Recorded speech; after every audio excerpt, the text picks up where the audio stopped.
Bienvenidos a Perspectiva Mundial. Soy Mariana Mejía y junto con Margarita Rojas hablaremos sobre Perú y el triunfo por fin, después de 3 intentos fallidos, de Keiko Fujimori, la primera mujer electa a la presidencia de ese país vecino con el cual Colombia comparte 1.600 kilómetros de frontera.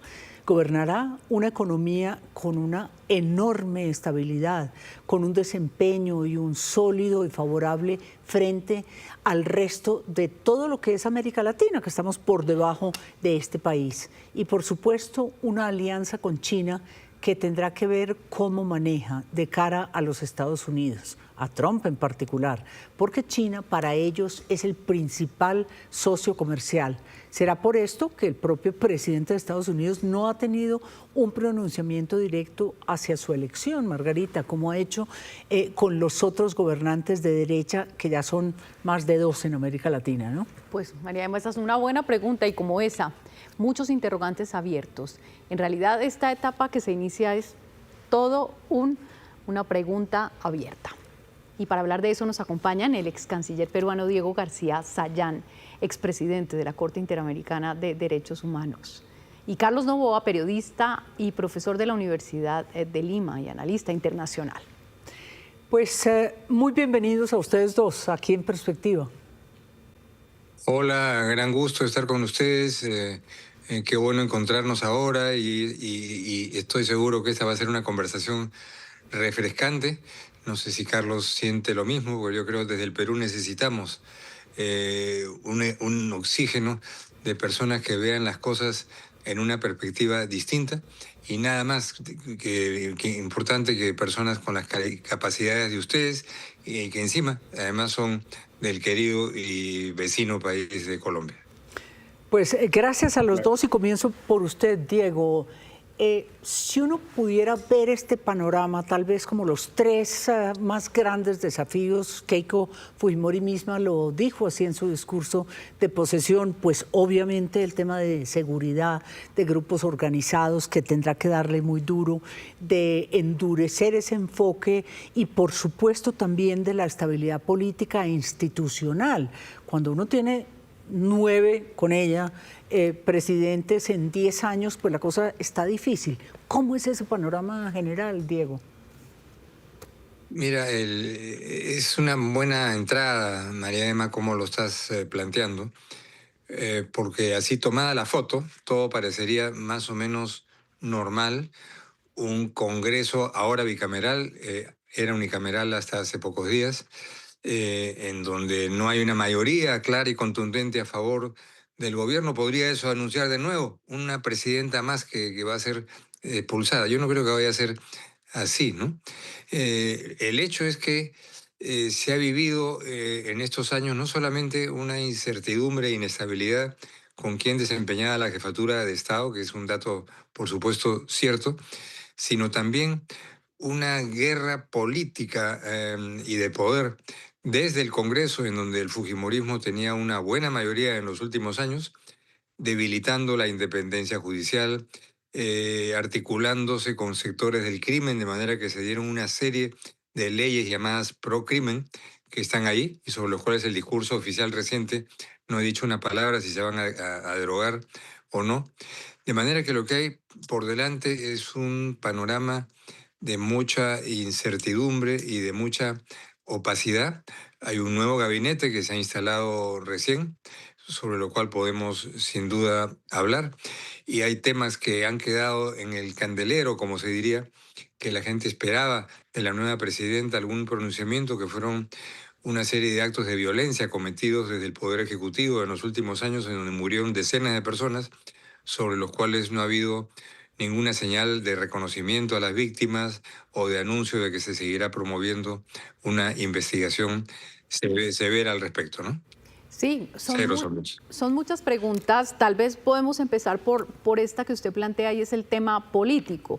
El Congreso es el gran sostén y el Congreso es el gran responsable de la caída de todos estos mandatarios y dentro del Congreso Fuerza Popular. pues el movimiento político de Keiko Fujimori tuvo un papel importante. Le pregunto a Carlos Noboa si será distinto esta vez, si Fuerza Popular ahora en el gobierno entonces podrá gobernar o será una especie de revancha de las otras fuerzas con Keiko Fujimori. Bueno, yo creo que hay que darle un poquito de contexto al tema porque acá creo que hay un dato muy interesante para los amigos colombianos y del resto de América Latina, ¿no? Que pueden estar viendo este programa. El tema es que Keiko Fujimori se impuso en una segunda vuelta por apenas una diferencia de 40.000 votos. Ella en segunda vuelta sacó 50,1 y su contendor, Roberto Sánchez, alcanzó el 49,8%. Es decir, este es un triunfo muy frágil, pírrico. De hecho, igual ocurrió cuando ganó Castillo hace 5 años. La diferencia fue de 40 a 45.000 votos. Esta vez ha sido de 40.000 votos, 41.000 votos. Para que tengan una idea, en Colombia es el estadio El Campín de Bogotá lleno, 39.000, 40.000 personas. Esa es la diferencia en un universo de 26 millones de votantes. El Perú tiene 34 millones de habitantes, de los cuales 26 millones estaban habilitados para votar. Pero no solamente eso, sino que en primera vuelta, donde hubo una treintena de candidatos, Keiko Fujimori y Roberto Sánchez juntos apenas llegaron a 3 millones de votos, ¿no? Consiguieron 3 millones de votos juntos. Es decir, es un gobierno, si lo vemos desde esta perspectiva, que es legal, evidentemente, pero carece de una legitimidad nacional. Y además, un dato más también podría ser el hecho de que Keiko Fujimori no ganó en el Perú. Es decir, si uno suma los votos de todo el país, de todo el Perú, el primer lugar se lo llevó ahí Roberto Sánchez por una diferencia mínima, ¿cierto? Apenas 30.000, 35.000 votos. Y quien le da el triunfo a Keiko Fujimori son los votos de Lima, evidentemente, de Lima Metropolitana, a la región Lima, Sí. y los votos de los peruanos del extranjero, ¿no? Claro. Entonces, bajo esa perspectiva, ella tendría que saber que, y lo ha dicho de alguna manera, que esta ha sido una elección muy, muy frágil, ¿no? Entonces, ahora, en el Congreso, ella tiene mayoría en el Congreso, tiene una mayoría. Lo que En pasa el es que ahora Senado, con esta ¿no? bicameralidad- Particularmente. Sí, en el Sí. Senado, en realidad, Diego quizá lo puede explicar mejor, pero quien tiene el poder absoluto en el Perú desde ahora, del 28 de julio, hasta que se cambie la Constitución, pero por lo menos en los próximos 5 años va a ser el Senado de la República, ¿no? Porque diputados puede proponer, donde tiene una mayoría ligera, tiene una mayoría Juntos por el Perú, que es, mejor dicho, la oposición, Y una mayoría ligera, pero el Senado es totalmente autónomo y puede cambiar todo como Claro. quiera, ¿no? Ahí hay una Quería, empate prácticamente. quería preguntarle a Diego el tema de Estados Unidos. Donald Trump no se pronunció, como hablábamos al principio, en forma inmediata. Hoy lo hizo Marco Rubio y dio una felicitación y está convencido que con este gobierno de derechas va a tener una buena relación. ¿Qué va a pasar ahí, como ha pasado en tantos países latinoamericanos, incluyendo a Colombia, ¿no? Que Donald Trump estuvo alineado con el mandatario candidato de derechas? Sí, es un punto muy importante, María Emma. En este caso no ha habido un alineamiento por parte del presidente de Estados Unidos durante la campaña. Lo que sí es verdad, que si eso se insinuó en algún momento por parte de Keiko Fujimori en la etapa final, recién ha habido un pronunciamiento explícito y claro, me parece que ha sido el día de ayer, de que el Perú sería parte del escudo de las Américas, ¿no? Lo que a estas alturas del partido mucha gente no sabe todavía qué significa exactamente eso, porque hay ninguna referencia se ha hecho al multilateralismo, a Naciones Unidas, al sistema interamericano, etc. Y el escudo de las Américas no es una organización internacional multilateral, es un lema, un programa del gobierno de los Estados Unidos, ¿no? Entonces, eso ha abierto alguna preocupación en la medida en que no se sabe exactamente eso qué implica, porque hay en Perú los problemas que compartimos con Colombia y con Ecuador de crimen organizado, de narcotráfico, en donde la pregunta primera sería, bueno, el primer país que habría que aplicarle el escudo de las Américas es al país consumidor, porque si hay exportaciones desde Colombia y Perú es porque hay un gran consumo en el norte. Entonces, eso no queda claro. Y segundo, el Perú tiene una estrategia de relaciones internacionales y globales con múltiples actores e interlocutores, y es una opción que se ha sostenido con varios gobiernos, y uno de los cuales, como ha sido mencionado y Carlos lo mencionó, es la relación con la China, que tiene una tremenda importancia sí. económica, y el Perú no ha renunciado ni puede renunciar a eso, cualquiera que sea la persona que presida el gobierno. El grueso de las exportaciones agropecuarias, por ejemplo, se destina a la China, y ahora desde hace 5 días que se han aumentado los aranceles, porque el Perú comparte con Colombia haber celebrado acuerdos de libre comercio con Estados Unidos, pero ahora que subieron los aranceles, suben precisamente para eso, para las uvas, para los arándanos y para todo lo que se exporta básicamente a la China, y tendrá que seguirse 12.5, exportando. ¿no, Margarita? 12.5%. Sí. Así es, que no es un arancel brutalmente alto, pero es lo suficientemente disuasivo cuando existe el mercado más grande del mundo como alternativa, y un puerto muy importante que salen los barcos directamente desde Chancay al Asia, al Japón y a la China, de manera que eso no se lo pueden quitar en ningún gobierno, sea de centro, de derecha o de extrema derecha. Entonces, lo que ha faltado en el discurso de la señora Fujimori, cuyo canciller no sé si ha intervenido en ese discurso, que es un señor que lo respeto como persona, pero tiene el curioso dato biográfico de que su único trabajo en los últimos años ha sido como jefe de prensa de la Embajada de Estados Unidos. No ha sido un asesor externo, sino un funcionario de la plana de la Embajada de Estados Unidos, lo que no le quita ningún derecho cívico. Simplemente es un dato político que cualquiera tomaría en consideración. Espero que eso no influya en un alineamiento que no ha sido la política exterior sostenida del Perú, pero el hecho es que, como en otros países de la región, la política exterior es asunto del Poder Ejecutivo. Y en el caso de la Constitución del Perú, es clarísimo que quien dirige la política exterior es el presidente o la presidenta de la República. Eso no está en discusión y no debe estar en discusión. Vamos a ver más bien qué pasa, ¿no? Totalmente, ¿no, Bueno, Margarita? ahora que usted menciona el nuevo canciller de Perú, él tiene además la particularidad, pues, de haber sido candidato presidencial. Keiko Fujimori ha querido articular o vincular a 3 ex candidatos presidenciales en este gabinete. Hablemos un poco de eso, Carlos Noboa, de cómo quedó conformado, cómo se lee inicialmente en Perú este grupo de gente que ella ha llamado Solo 2 mujeres, y varios exfuncionarios de gobiernos anteriores, como el de Vizcarra, por ejemplo. ¿Cómo han recibido en Perú esa primera elección de este equipo? Bueno, con una opinión variada, porque se trata de un gabinete variado, evidentemente, con gente de distintas fuerzas de derecha. Hoy ministros que en un momento dado fueron muy críticos de Keiko Fujimori, tanto Carlos Spa como Rafael Belaunde, por ejemplo, que son 2 de las personas que estuvieron en la primera vuelta, fueron candidatos presidenciales, no tuvieron mayor representatividad, ¿no? O sea, tuvieron un promedio de 1 o 2%, menos del 2% de apoyo popular, es decir, no hay una representatividad.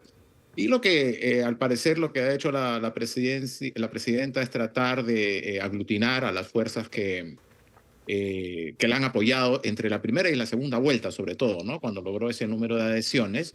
Y es un gabinete que ha llamado la atención, por decirlo menos, porque no tiene expertos en carteras claves, como por ejemplo defensa, donde el señor Rafael Belaunde no tiene ninguna experiencia allí, o el señor Bengolea, que es un excelente periodista deportivo, está como ministro de Cultura ahora, y hay más casos, ¿no?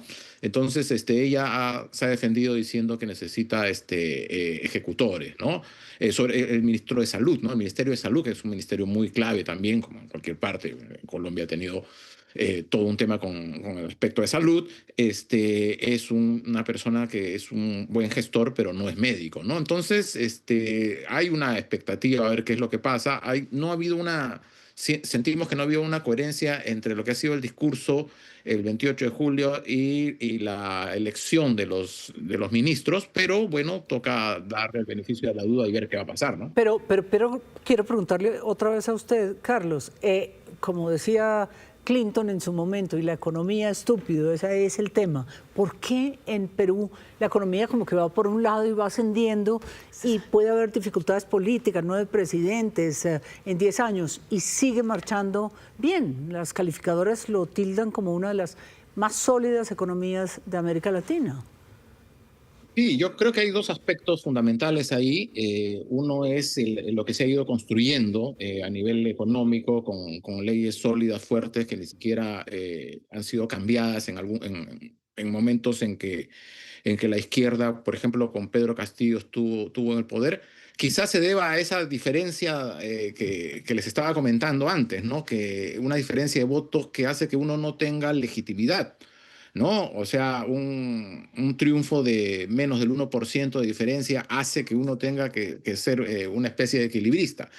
Pero si a eso le sumas también, por ejemplo, ¿no? Los datos de ADEX, que es la Asociación de Exportadores del Perú, indican que en el 2025, el año pasado, las exportaciones en el Perú fueron de 90.000 millones de dólares. 90.000 millones de dólares, lo que representó un incremento del 25% con respecto al 2024. O sea, son cifras inmensas en dos aspectos, en el aspecto de minerales y en el aspecto de agroindustria. Pero eso, evidentemente, sobre todo minerales, en una época en la que, o en un tiempo en el que a nivel internacional los minerales pues tienen un rol importante, ¿no? Sobre todo el Perú es exportador de cobre y de oro, y estamos pues, el mundo necesita, ¿no? Tiene una especie de necesidad, de sed insaciable de lo que es oro, porque estamos viviendo una transición energética, ¿no? Con los coches eléctricos, con paneles solares, con turbinas eólicas, que son estas herramientas que De aire. transforman la energía en electricidad, ¿no?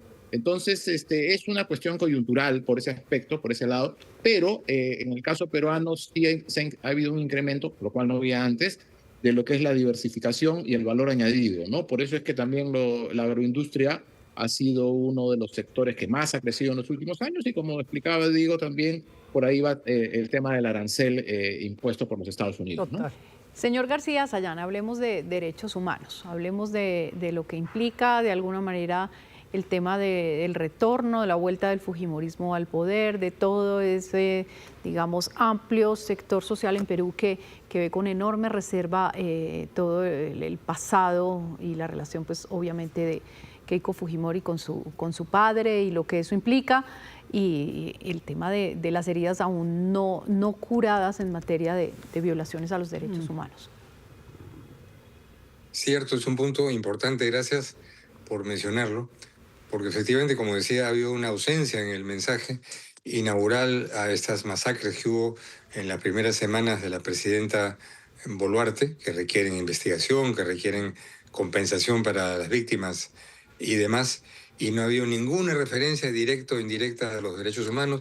Los dos pellizcos, si se quiere, al multilateralismo, fue una mención a la Alianza del Pacífico con México y a la comunidad andina, ahí sí, con Colombia, pero no se rescató el tema de que ahora no hay relaciones diplomáticas entre Perú y México por responsabilidad del anterior gobierno. Entonces, ahí tenemos un asunto serio y un tema que sí impacta en lo económico, es que los problemas que ha habido de excesos en los gastos públicos son atribuibles no al Poder Ejecutivo que ha terminado, sino exclusivamente al Poder Legislativo, con una serie de medidas que se dieron para aumentar el gasto público en condiciones que han sido muy discutidas desde el punto de vista constitucional, tanto que la instancia técnica política de mucho peso y muy respetada, llamada Consejo Fiscal, ha venido advirtiendo en el último año y medio cómo el déficit fiscal, el sobregasto del Estado por parte del Poder Legislativo es algo que puede traer problemas serios a la economía del Perú. Yo hubiera querido ver, muchos hubiéramos querido ver en el mensaje alguna referencia más concreta a la comunidad andina, por supuesto, y alguna mención a los entes multilaterales como Naciones Unidas o la Organización de Estados Americanos, que fueron completamente ignorados porque tienen que ver acaso con el concepto de la palabra de derechos humanos, que fue completamente omitida en el planteamiento presidencial lo cual, viniendo de quien viene con la trayectoria del fujimorismo, no deja de ser un asunto que despierta dudas y preocupaciones. Pero Espero que sea solamente un resquemor exagerado y que no haya sí, ningún intento de atentar contra los compromisos internacionales que tiene celebrados el Perú, que son exactamente los mismos que tenemos con Colombia. sí, estamos aquí en Perspectiva Mundial con Carlos Noboa, periodista y analista político y económico de ese país, y con Diego García Sayán, ex canciller. ¿Usted cómo ve, ex canciller, esta realidad? Usted habla de los temas de integración o del Pacto Andino o del Escudo de las Américas. Hoy, ¿cómo se ve esa foto que se tomaron durante la posesión todos los mandatarios, o una muy buena parte de los mandatarios de derecha? Pues era como impensable hace un par de décadas, cuando teníamos esa ola rosa tan fuerte, inclusive con Ollanta Humala en el Perú y otros dijéramos, de esa ola más radical. Y yo creo que es un tema cierto. Felizmente no se han roto las estructuras institucionales que están ahí en el fondo, aunque un poco inoperantes, que es el caso de la Comunidad Andina de Naciones, la CAN, Sí. que tiene su sede en el Perú. Cami. Y tanto en Colombia como en el Perú nos extraña cuál ha sido el comentario, la iniciativa, la reacción de la CAN frente al tema de la creciente criminalidad, que es regional, no solamente nos concierne a uno de los países, estamos integrados para eso también, y que no haya habido ninguna acción por parte de la CAN. Y si no tenemos una capacidad de articulación en ese sentido, estamos un poco reventados, ¿no? Entonces, qué bueno que se mantenga ese proyecto, pero es momento en el que entre los dos países críticos en este asunto, que somos Colombia y Perú, tengamos una interacción positiva y proactiva, más dinámica de la que hay ahora en este terreno, porque si no vamos a caer en el asunto que se va a decir, bueno, escudo de las Américas, la única solución es que venga Superman desde allá a salvarnos con su escudo. Eso no es así, eso no puede ser así. No queremos que vengan aquí con helicópteros a llevarse a nuestros delincuentes. Tienen que juzgarlo nuestros tribunales como corresponde de acuerdo a la Constitución y la ley. Entonces tenemos que ahí ver eso como un reto importantísimo. Y el tercer país concernido, que es el Ecuador, que de alguna perspectiva podría ser visto como la víctima de tener esos dos grandes y complejos vecinos, también tendría que ser parte de este proceso de discusión y de reflexión, que no digo que haya estado en marcha, no ha estado en marcha. Nuestros gobiernos salientes no han sido muy proactivos o no han sido nada proactivos en ese terreno, y nada me permite suponer que ahora sí vaya a ser, por lo menos en el caso del Perú. Y por eso, al fin de la historia, le dice que venga Superman y el escudo de las Américas a salvarnos, es casi la profecía autocumplida. Y el escudo de las Américas, ¿qué cosa es, no? Si es que tenemos, por ejemplo, quiero poner solamente un ejemplo que estoy seguro que Carlos me puede corregir o complementar. En el proceso de enfrentamiento a los crecientes cultivos de hoja de coca en el Perú, creo que Perú tiene más hectareaje que Colombia. Una respuesta interesante y constructiva que ha habido en los últimos años es financiamiento que ha venido básicamente de la AID, del gobierno de Estados Unidos, para que campesinos sembradores de hoja de coca la reemplacen por cacao o por café. Y el Perú hoy día es un excelente y relevante productor y de calidad de chocolate y también de café, que no quiero discutir aquí la calidad con mis amigas colombianas. Sí, mejor Pero si no. nos ponemos ahí a hablar muy en Perdón. serio, yo le diría, bueno, que ese cafecito, el cafecito peruano no está mal, el tintico nuestro no está nada mal. Entonces, al cerrarse la AID, esa única patita que se tenía para desarrollo alternativo desapareció de la escena, Sí. de manera que ahí ese ingrediente pequeñito que había para enfrentar la producción de cocaína quedó de lado. Sí, Y este es un completamente, asunto sobre el ¿no? cual los dos gobiernos tendrían que discutir, porque no se habla de este asunto nunca, y cómo resolverlo. Yo he tenido conversaciones muy buenas en los últimos años con los hoy expresidentes Juan Manuel Santos y Álvaro Uribe, y compartir una perspectiva, qué cosa es lo que hay que hacer no es difícil, es muy fácil, ¿no?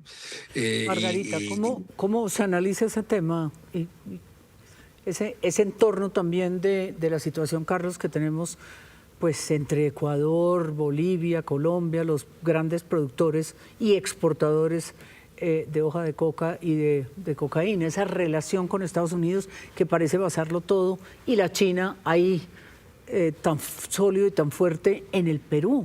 Pues lo que uno esperaría, y es mi opinión y ya me dirán ustedes que son los expertos, es que pueda volver a articularse una posición común, ¿no? De todos estos gobiernos que estamos del mismo lado. Quiero decir ahora que ya también tienen unas similitudes ideológicas que puedan volver a representar un bloque frente a Estados Unidos en cuanto a los problemas de los productores y frente versus a la eterna discusión de la demanda, ¿no? Entonces, no sé cómo lo ven ustedes, Carlos. Sí. Bueno, en realidad, el primer paso es esa articulación de la cual están hablando, porque no ha habido nada, no ha habido articulación de nada, porque evidentemente se ha soslayado este tema, primero porque ha habido diferencias ideológicas entre algunos presidentes, hoy como que todos están alineados a la derecha, ¿no? Dentro de de estos vientos de derecha que vienen en el mundo entero, pero así como el tema del narcotráfico, un tema muy relevante y que al menos Colombia y Perú, más Colombia que Perú, lo han estado sufriendo junto con otros países de la región, es el tema de los inmigrantes, la cantidad de migrantes venezolanos, ¿no? Ese es un tema que debía verse de una manera articulada, pero ni siquiera eso hemos logrado.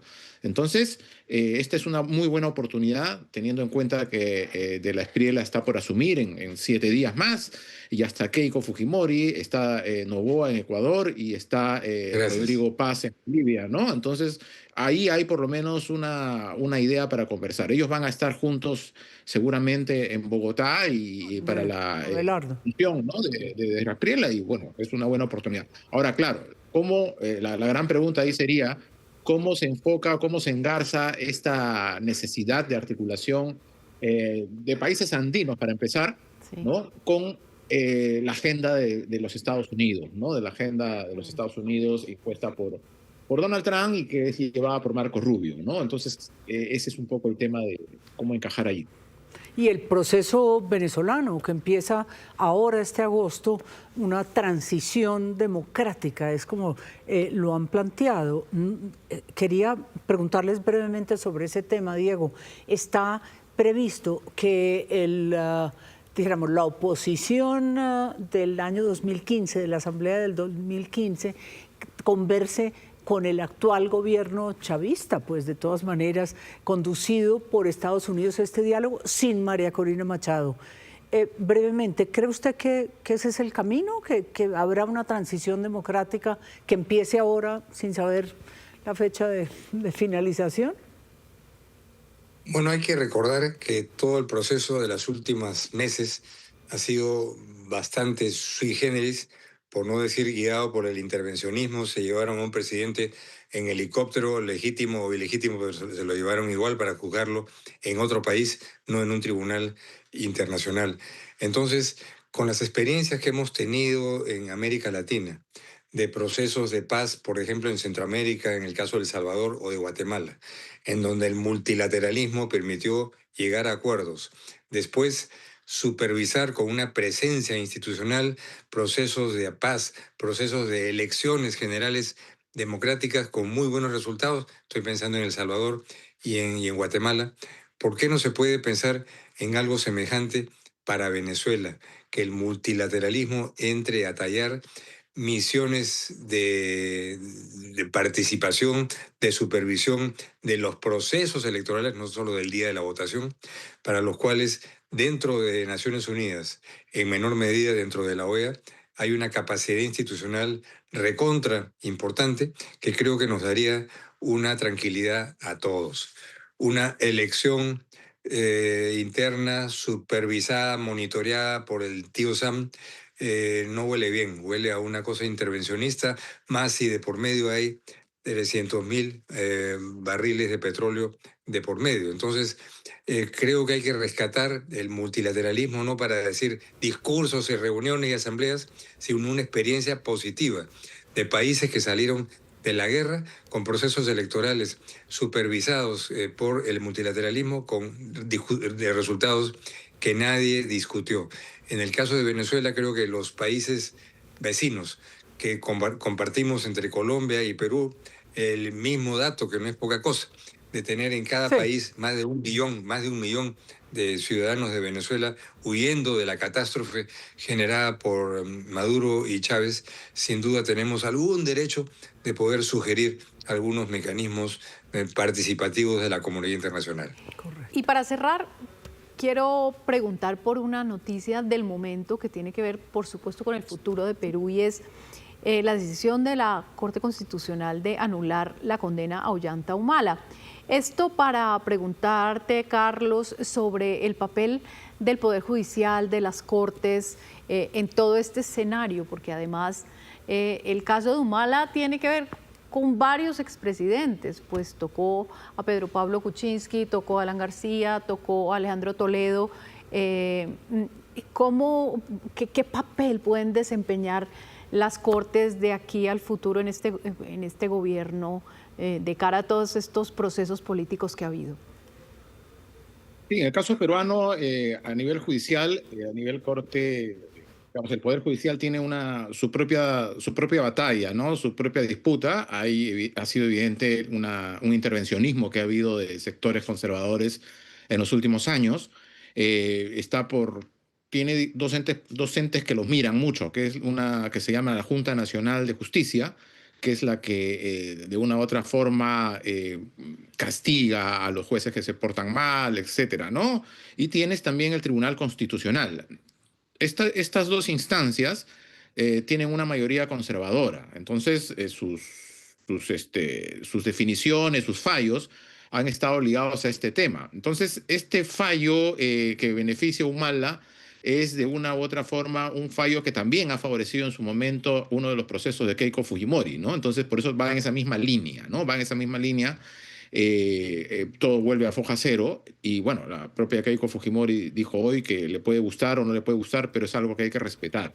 Entonces, el Poder Judicial todavía es quiero decir, quiere ser tomado, la guerra está ahí, ¿no? Y tiene sectores de ambos lados, y aún creo que hay esperanza para evitar que haya un absolutismo, ¿no? Como ocurrió en el fascismo de los 90, ¿no? Pues creo que el panorama se ve bastante claro, dijéramos, el planteamiento que ustedes dos nos han hecho el día de hoy, ¿no, Margarita? Sí, bueno, pues ya veremos con los días, creo que se irá mostrando el talante del nuevo gobierno con sus primeras decisiones. Por lo pronto, como decía Diego al inicio de este programa, por lo menos son aires frescos, aires nuevos y la expectativa y la esperanza que genera todo gobierno siempre, ¿no? Así que hay que darle el margen de oportunidad y el beneficio de la duda. Y mucho ojo con la independencia judicial. Ya durante el Congreso mayoritariamente fujimorista en los últimos 2 o 3 años ha habido una sucesión de ataques para intervenir en el Poder Judicial, presentar denuncias contra el fiscal de la Nación cuando era independiente. Es un tema que da para mucho.